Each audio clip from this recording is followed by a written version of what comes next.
अगला जो सर्किट है charging of capacitor, charging of capacitor. अब इस सर्किट के जो मेन रिजल्ट है, वैसे तो हम यहाँ पर पूरा सर्किट एक्सप्लेन करने वाले हैं, लेकिन आपको फाइनली जो है बेनिफिट होना है इस सर्किट के मेन रिजल्ट से। तो चार्जिंग ऑफ कैपेसिटर के सर्किट में जो पहला पॉइंट है जिस पर आपको न्यूमेरिकल करने होते हैं वो है Q is equal to Q naught bracket में 1 माइनस e की पावर माइनस का t बाई टाउ। ये है पहला फार्मूला। कैसे आता है देखेंगे हम लोग। यहाँ पर जो ये Q है ये स्टोरिंग चार्ज है। कहाँ पर स्टोर हो रहा है? कैपेसिटर में। स्टोरिंग चार्ज इन कैपेसिटर कितने समय में? आफ्टर टाइम t समय। और ये Q नॉट क्या है? ये मैक्सिमम स्टोरिंग चार्ज है, maximum storing charge in capacitor. और Q नॉट की वैल्यू होती है C की। जो E है ये सोर्स EMF, सोर्स का EMF। T तो आप देख ही रहे हो, टाइम हो गया। ये जो टाउ है ये टाउ बराबर है RC। R यहाँ पे सर्किट में लगने वाला रेजिस्टेंस है और C यहाँ पर कैपेसिटेंस है, कैपेसिटेंस। और इस RC को कहा जाता है कॉल्ड टाइम कांस्टेंट। क्योंकि अगर आप साइड में RC की डायमेंशन निकालें, टाउ बराबर है RC। तो R माने resistance, voltage upon ampere. R बराबर है V upon I, voltage upon ampere. और कैपेसिटी Q बराबर CV, C बराबर Q अपॉन V। तो इनटू में कूलाम अपॉन वोल्ट, वोल्ट से वोल्ट कैंसिल, टाउ बराबर कूलाम में छिपा हुआ है एम्पियर इंटू सेकेंड, नीचे ampere. Tau is equal to second, second मतलब टाइम। तो ये तो कंफर्म हो गया कि जो RC है वो टाइम को रिप्रेजेंट करता है। And why it is called time constant, क्योंकि सर्किट में काम करने वाला जो रेजिस्टेंस है वो क्या होगा? फिक्स होगा, जितनी वैल्यू का भी हम डाल देंगे। और जो कैपेसिटी है वो भी कैसी होगी? कांस्टेंट। R की वैल्यू सर्किट में लगने वाले सर्किट में कांस्टेंट होगी और C की वैल्यू भी कांस्टेंट होगी, तो जो प्रोडक्ट आएगा वो भी क्या आएगा? Constant. And that is why called the time constant. Charging of the capacitor में जो दूसरा फार्मूला है वो ये, या यही लिखते हैं इसको, दूसरा फार्मूला V बराबर V not E minus T by tau. ये जो आप V देख रहे हो, V पोटेंशियल डिफरेंस है, इसके पास है अक्रॉस द कैपेसिटर, कैपेसिटर के पास है ये। और इन टाइम की धीरे धीरे कैपेसिटर में चार्जिंग हो रही है, तो कैपेसिटर में पोटेंशियल डिफरेंस आ रहा है। T समय बाद कैपेसिटर के पास कितना चार्ज है? Q है। और T समय बाद कैपेसिटर के पास कितना पोटेंशियल है? V। और ये जो V नॉट है वो क्या है? ये मैक्सिमम पोटेंशियल डिफरेंस है अक्रॉस कैपेसिटर। धीरे धीरे कैपेसिटर फुल चार्जिंग में पहुंचेगा और अब उसके पास में चार्ज कैसा होगा? मैक्सिमम होगा। और पोटेंशियल भी कैसा होगा? मैक्सिमम होगा। और मैक्सिमम पोटेंशियल की वैल्यू सोर्स के वोल्टेज की क्या होती है? बराबर। तो आपको अगर ये वाला फार्मूला याद है तो Q बराबर लिख दो CV, और यहाँ पे क्या लिख दो? CV0, CV0, CC कट जाएगा तो वो बन जाएगा। ठीक। और जो तीसरा फार्मूला है इसमें वो है I बराबर I नॉट E की power minus T by tau. I जो है यहाँ पर सर्किट करंट है एट टाइम टी। चार्जिंग के लिए सर्किट में करंट फ्लो होनी चाहिए, तो टी समय पर जो करंट है दैट इज सर्किट करंट, और जो आई नॉट है वो maximum circuit current, maximum circuit current. इस सर्किट से रिलेटेड अगर हम केवल फार्मूले की बात करें, अगर हम सर्किट को एक्सप्लेन ना करें, तो ये 3 रिजल्ट आपके लिए यूजफुल है। बट सर्किट की बात हो रही है तो हम इसको क्या करने वाले हैं, एक्सप्लेन करने वाले। नोट करिए मेरे रिजल्ट।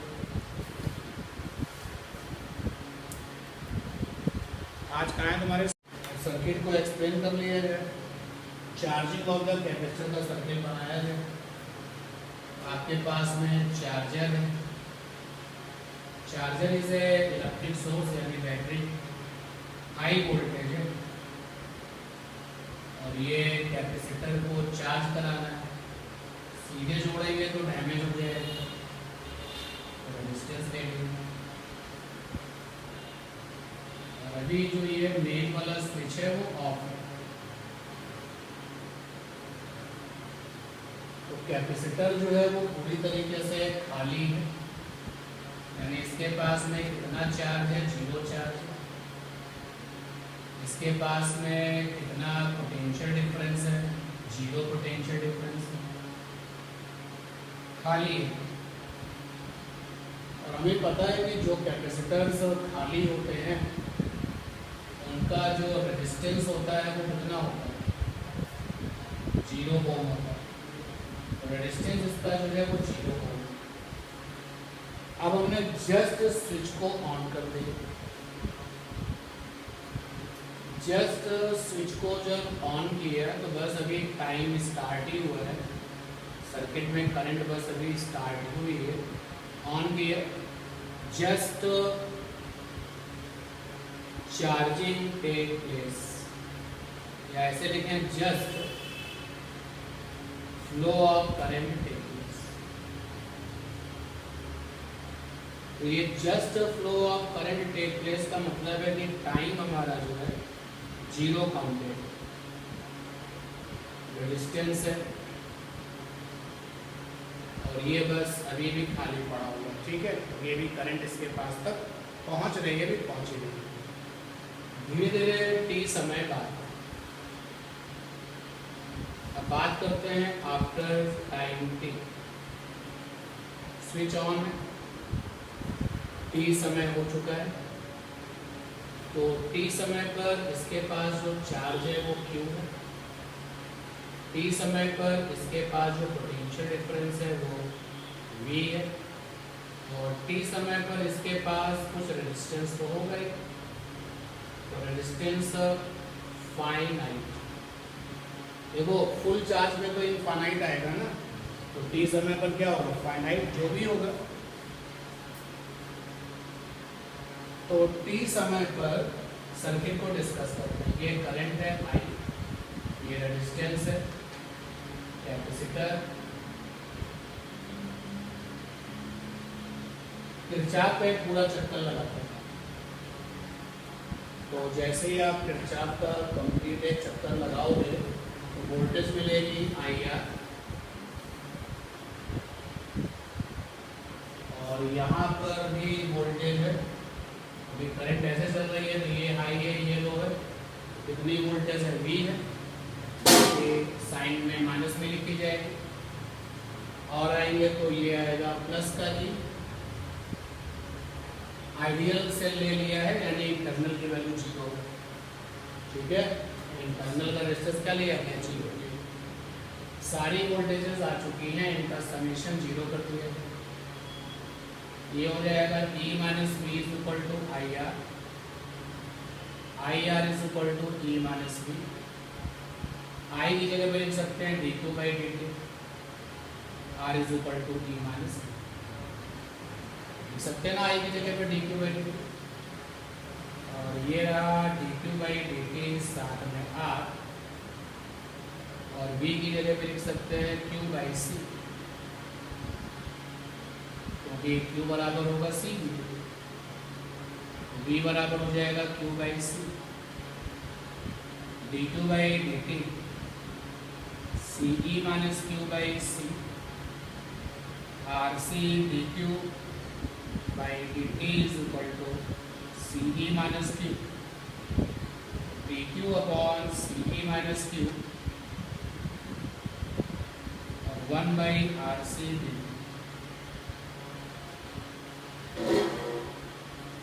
ठीक है, सेटिंग अरेंजमेंट सब कुछ समझ में आ गया। अब इंटीग्रेशन कर लिया है। तो मैथमेटिक्स वाले लोग जरा मुझे बताएं कि लेफ्ट हैंड वाले पार्ट का इंटीग्रेशन क्या होगा। बाएं वाले लोग थोड़ा इंतजार करें। लेफ्ट हैंड वाले पार्ट का जो इंटीग्रेशन होगा जल्दी से बताइए क्या होगा।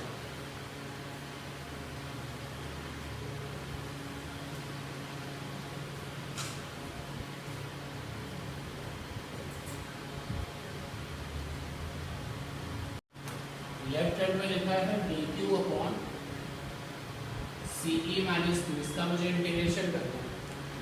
अच्छा, हमें ये पता है कि 1 बाई एक्स का इंटीग्रेशन क्या होता है, लॉग एक्स होता है। हमने सी ई माइनस क्यू को एक्स मान लिया, जो तुम लोग सब्स्टिट्यूशंस कह रहे हो, इंटीग्रेशन में जो सब्स्टिट्यूशंस होता है वो। तो अब हमने इसको डिफ्रेंशिएट किया। देखो इस पूरे सब्स्टिट्यूशंस में, इस पूरे की पूरी इक्वेशंस में वेरिएबल कौन है, क्यू और एक्स। सी ई थोड़ी ना आपका वेरिएबल, सी क्या है, कैपेसिटी कांस्टेंट है, और जो ई है वो क्या है, चार्जर का वोल्टेज, वो कैसा रहने वाला है, टाइम के साथ कांस्टेंट। ये तो समझते हो ना कि टाइम के साथ में जो बैटरी का ईएमएफ होता है वो बदलता नहीं है। तो यहाँ पर आप डिफ्रेंशिएट कर दो एक्स के रिस्पेक्ट में, तो ये तो जीरो हो जाएगा, सी ई माइनस क्यू जीरो हो जाएगा, माइनस का D Q by D x बराबर 1 हो जाएगा। यहाँ से डी क्यू की वैल्यू आ जाएगी माइनस का डी एक्स, ये सब्स्टिट्यूशन यहाँ पे कर दो।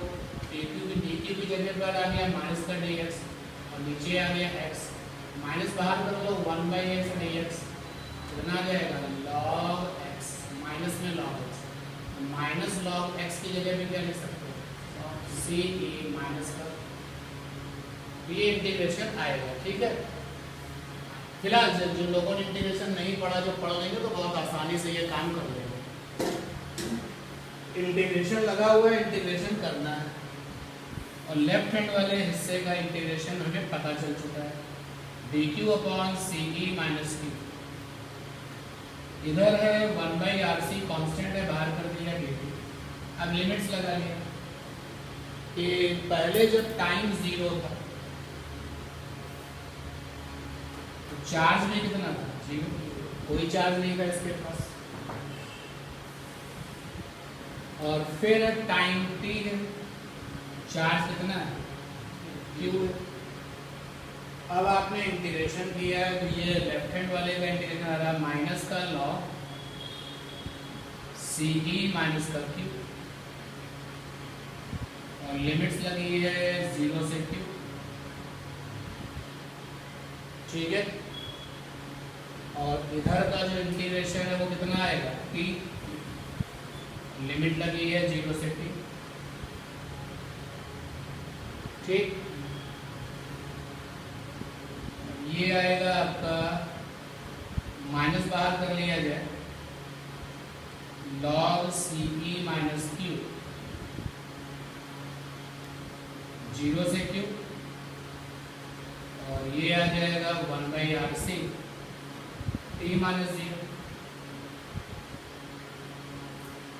यहाँ से माइनस लॉग क्यू की जगह पे क्यू ही रहेगा, सी ई माइनस क्यू, और माइनस, और यहाँ पे क्यू पे 0 लिखोगे, लॉग 0। ये जो लिमिट्स होती हैं वो वेरिएबल्स की होती हैं। तो इधर लेफ्ट हैंड में वेरिएबल कौन है, क्यू। तो पहले हम वेरिएबल क्यू की जगह पे क्यू ही लिखेंगे, और बाद में नेगेटिव करके वेरिएबल क्यू की जगह पे 0 लिखेंगे, p बाई आर। तो जब आप q की जगह पे 0 लिखोगे तो ये क्या बचेगा, c। अगर आप इस नेगेटिव को अंदर इंगेज कर दो या नेगेटिव उधर भेज दो, तो नेगेटिव उस तरफ भेज देते हैं, क्या रिजल्ट आ जाएगा? log CE minus Q, minus का log CE माइनस का t बाई आर सी। अब log x माइनस का log y क्या होता है? log x by y। यहाँ पे आ गया log CE minus Q upon में CE,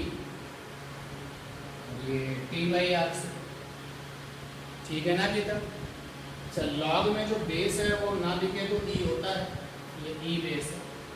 अब हमें लॉग को हटाना है, तो हमें ये भी पता है कि लॉग है, यहाँ पर बेस है और यहाँ पर समथिंग है और बराबर में कोई वैल्यू है। तो लॉग हटता है तो बचता है समथिंग बराबर बेस पर वैल्यू। ये कुछ लॉग के रूल्स भी हैं बेसिक।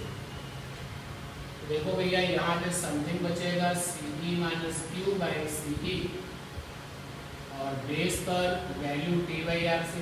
ठीक है अभी तक सही है? अलग अलग डिवाइड कर लिया गया है इसको। जब अलग अलग डिवाइड करेंगे तो आएगा CE अपॉन CE और माइनस का Q अपॉन CE और e की power minus t by R C. और आरसी को किससे लिखा गया था? टाउ से।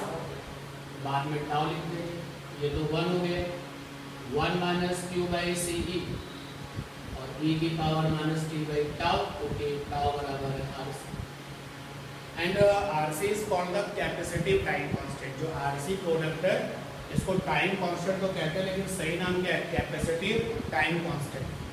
अभी फिजिक्स में आपको एक टाइम कांस्टेंट और मिलेगा, inductive time constant. This is called the capacitive time constant. इसको इधर ले जाएं, 1 माइनस टी बाई टाउ बराबर आ गया क्यू बाई CE। क्यू बराबर हो जाएगा CE और t बाई टाउ। यहाँ तक पहुँचे? पहुँच गए। अब ध्यान दें, ये जो सर्किट है ये एट टाइम t का, एट टाइम t। जरा उस सिचुएशंस के बारे में सोचो जब फुल चार्ज हो चुका है। जब फुल चार्ज आ चुका होगा, फुल चार्ज जब आ चुका होगा तो भले ही आप मेन स्विच ऑन रखो, लेकिन करंट क्या हो चुकी होगी? बंद। और यहाँ पर चार्ज कितना आ चुका होगा? मैक्सिमम, जो कि कितना है? Q0, जो हमने माना है कि Q0 है। यहाँ पर जो पोटेंशियल डिफरेंस है वो कितना हो चुका होगा? Maximum V0।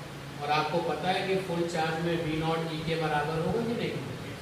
और कैपेसिटी तो C है। और रेजिस्टेंस कितना हो चुका होगा इस सर्किट का? इस पर्टिकुलर कैपेसिटर का इनफाइनाइट हो।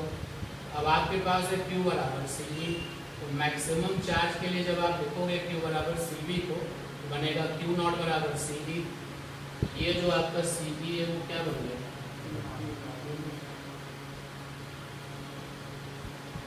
ठीक। अगर आप Q बराबर CV ब्रेक कर दें, Q बराबर क्या ब्रेक कर दें? CV। यहाँ पे Q की जगह पे QT समय पर है तो यहाँ पर आओगे तो Q बराबर बनेगा CV, यहाँ पे CV लिखो। और ये Q0 मैक्सिमम चार्ज का केस है तो यहाँ पर आओगे, क्या बनेगा? CV0। तो V0 किसके बराबर है? E के बराबर, तो यहाँ पर आ जाएगा CV0 और ब्रैकेट में T बाई टाउ। कैंसिल हो गया C से C। V बराबर कितना? चार्जिंग ऑफ द कैपेसिटर का जो सर्किट था वो पूरा। यही तो रिजल्ट्स थे। अच्छा एक और था, अब स्पेस चाहिए तो थोड़ा सा स्पेस प्रोवाइड करिए, फिर उसको भी देखें। इस पूरे हार्ड वर्क के बाद जो रिजल्ट आया वो ये है, तो चार्जिंग ऑफ कैपेसिटर में हमारे पास रिजल्ट ये आ चुका है। तो ये हम लोगों ने डिराइव कर लिया है और इसी से निकल के आ चुका है V बराबर V0 E की पावर माइनस का T बाई टाउ। अब जो ये करंट वाला फार्मूला है ये कैसे आएगा? चेक कर लो भाई। देखो हम इसी को डिफ्रेंशिएट कर रहे हैं टाइम के रिस्पेक्ट में। तो dq बाई dt इधर ये D D T Q naught और T by tau, D Q by D T I बन गया। Q naught is a constant value. देखो ना क्यू नॉट में क्या छिपा था, क्यू नॉट में छिपा था क्यू नॉट बराबर था सी ई, और सी कांस्टेंट ई कांस्टेंट, कांस्टेंट बाहर कर दिया तो डी डी टी 1 के पास है और फिर डी डी टी ई की power minus P by tau के पास है।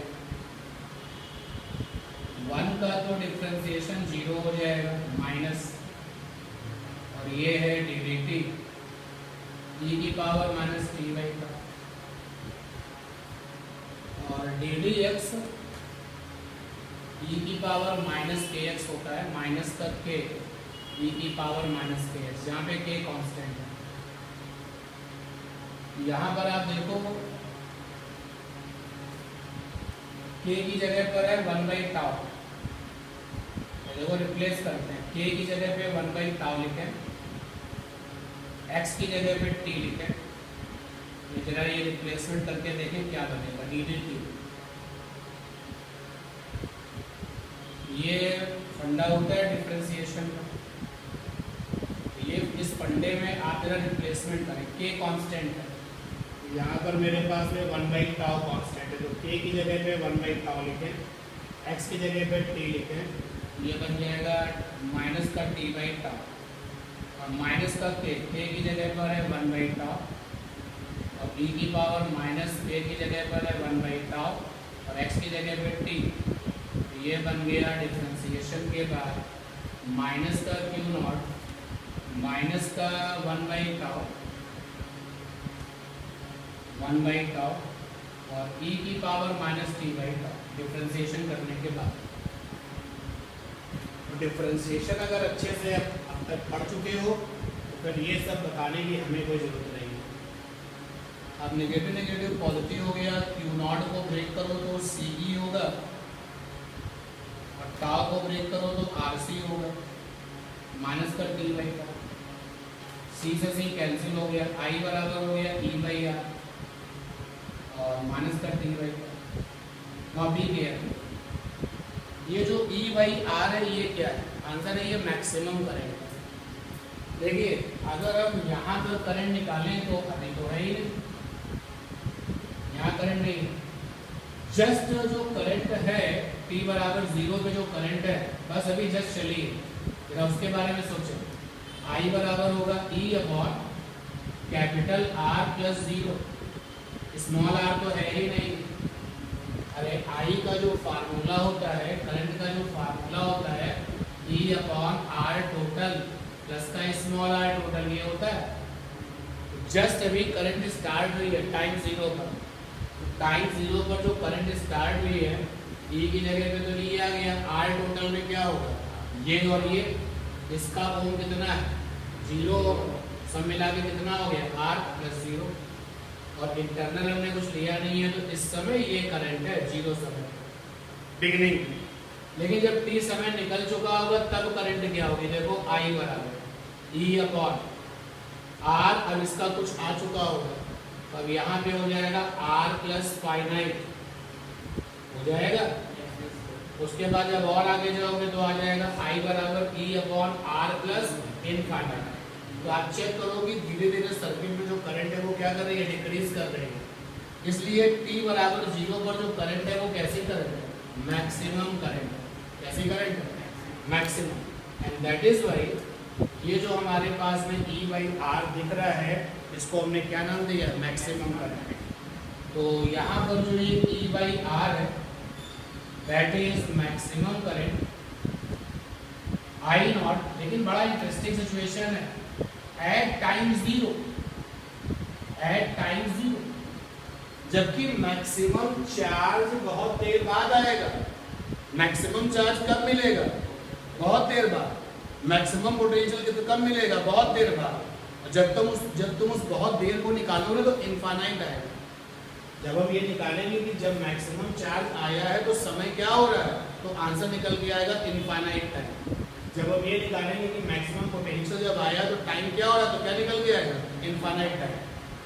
तो मैक्सिमम वैल्यू ऑफ चार्ज और पोटेंशियल डिफरेंस पहुंचने में बहुत ज़्यादा समय लगेगा, लेकिन मैक्सिमम करंट आपकी क्या होगी सर्किट में, शुरू से पूरा बिगिनिंग में। एंड इस बात को लेकर के आप अलर्ट रहिएगा। लीजिए ये तीसरा जो रिजल्ट था, I बराबर आई नॉट टी बाई टाइम, ये तीसरा जो रिजल्ट था वो ये। अब अगर हम इनके ग्राफ बनाएं, अगर हम चार्ज वाला ग्राफ बनाएं, पोटेंशियल वाला ग्राफ बनाएं, पहले हम चार्ज का ग्राफ बनाएं। टाइम के साथ अगर हम चार्ज का ग्राफ बनाएं तो देखिए थोड़ा सा हेल्प करिएगा आप यहाँ पर। सबसे पहले टाइम लेते हैं 0। टाइम 0 पर e की पावर 0, e की पावर 0 क्या हो जाएगा 1, तो चार्ज कितना आ जाएगा 0। तो धीरे धीरे जैसे जैसे आप आगे मूव करोगे, पॉइंट्स लगाओगे, ग्राफ प्लॉट करोगे, ये ग्राफ कुछ इस तरीके का आएगा। ये ग्राफ कुछ इस तरीके का है, रुकने वाला ही नहीं। और ये चार्ज है मैक्सिमम Q0, और Q0 की वैल्यू है CV0 बराबर है CE। अच्छा, अगर आप ये न्यूमेरिकली निकालना चाहते हो कि मैक्सिमम चार्ज पहुंचने में कितना समय लगेगा, तो देखो यहाँ से निकाल सकते हो। Q बराबर है Q0 1 minus T by time. तो जब Q बराबर Q0 होगा, देखते हो उस समय का टाइम कितना है। Q0 ये आ गया होगा, 1 बराबर 1 माइनस टी बाई टाइम, इधर लेके आओगे ई टी बाई टाउ बराबर कितना आएगा 0। ठीक है, क्लियर ये बात। अब यहाँ से आप जो है टी निकालना चाहते हो तो लॉग ले लो। जब इधर का लॉग लोगे तो आएगा माइनस का टी बाई टाउ लॉग ई, साथ में ई, इधर आ जाएगा लॉग ई 0, ये तो 1 हो जाएगा। तो t बराबर आ जाएगा माइनस का टाउ लॉग बेस ई 0। हाँ भाई मैथमेटिशियन, ये कितना होता है, कितना होता है माइनस इनफाइनाइट। अरे लॉग 0 कितना होता है इनफाइनाइट, आप सिंपल वे में ऐसे समझ लो। t बराबर कितना लॉग 0 की वैल्यू बेस ई पे कितनी होती है इनफाइनाइट, मतलब डिफाइंड नहीं है। अब जब ये रिजल्ट आ गया तो आपने देखा कि भाई मैक्सिमम चार्ज रीच होने में इतना समय लग जाएगा। एंड दैट इज वाई जब ग्राफ बनता है तो इस तरीके का ग्राफ बनता है, लाइक दिस। ठीक, वोल्टेज की जो इक्वेशन है बिल्कुल इसी की जैसी तो है, तो ग्राफ कैसा होगा, इसी के जैसा होगा। ठीक है ना। अब यहाँ पर जो ये करंट वाला ग्राफ है, टाइम और ये करंट, ये कुछ इस तरीके का है। देखो t बराबर 0 पे I बराबर I नॉट, ये कुछ इस तरीके का ग्राफ है।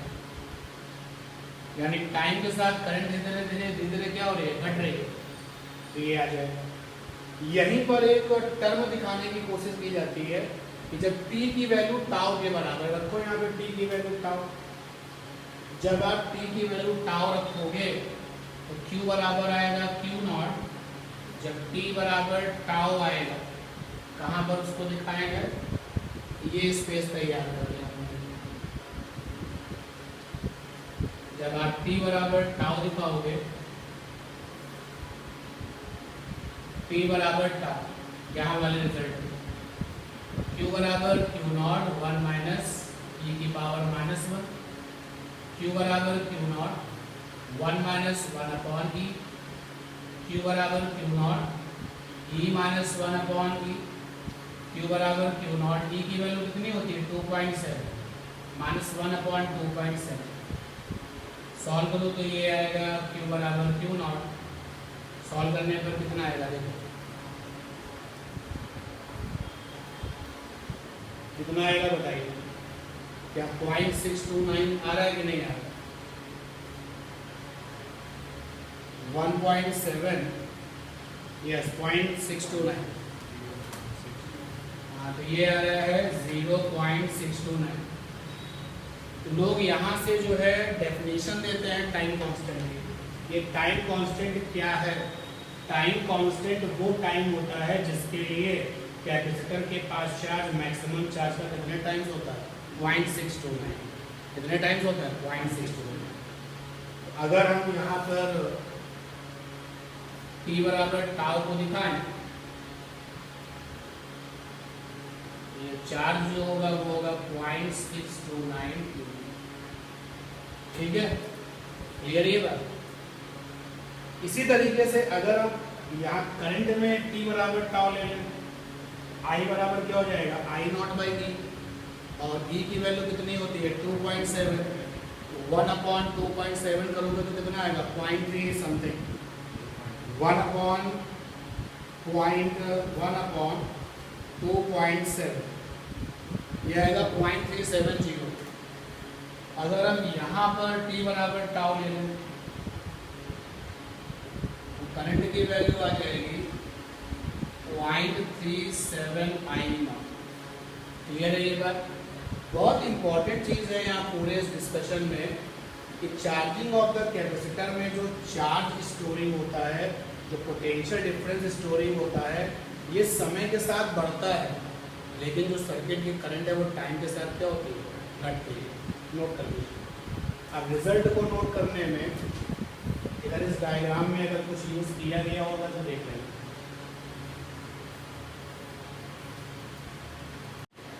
चार्जिंग को आपने डिटेल में देखा, जरा कंपेयर कर लेते हैं डिस्चार्जिंग को। डिस्चार्जिंग ऑफ द जो कैपेसिटर है उसको आप जो डील करें न्यूमेरिकल में, तो कैसे आप डील करेंगे।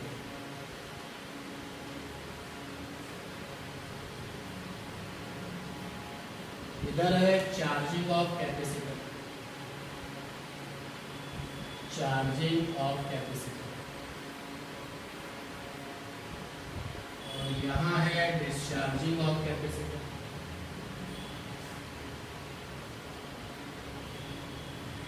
अगर हम इनके सर्किट डायग्राम की बात करें तो सर्किट डायग्राम ये,